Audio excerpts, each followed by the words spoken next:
অসুস্থ মাকে নিয়ে হাসপাতালে যাচ্ছিলেন মেয়ে, কিন্তু ট্রাকের ধাক্কায় সড়কে প্রাণ ঝরল দুজনেরই।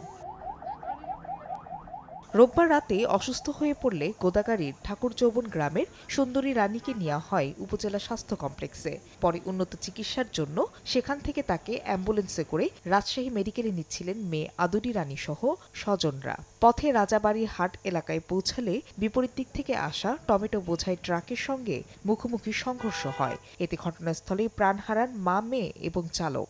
আহত হন ৩ যাত্রী। দেখার মতো কেউ নাই, একবারই অনাথ হয়ে গেল ছেলেগুলো।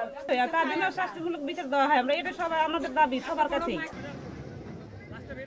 এদিকে টেকেরহাট থেকে একটি যাত্রীবাহী বাস মাদারীপুর সদরে যাচ্ছিল। পথে সমাদ্দার এলাকায় বাসটি নিয়ন্ত্রণ হারিয়ে রাস্তার পাশে খাদে পড়ে।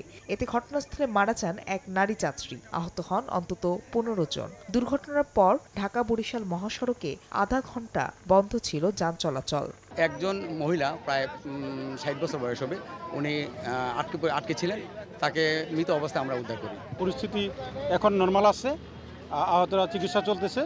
এছাড়া সুনামগঞ্জে নিয়ন্ত্রণ হারিয়ে যাত্রীবাহী নৈশ কোচ খাদে পড়ে অন্তত ১৫ জন আহত হন। যাত্রীদের দাবি, চালকের অসতর্কতার কারণেই এই দুর্ঘটনা।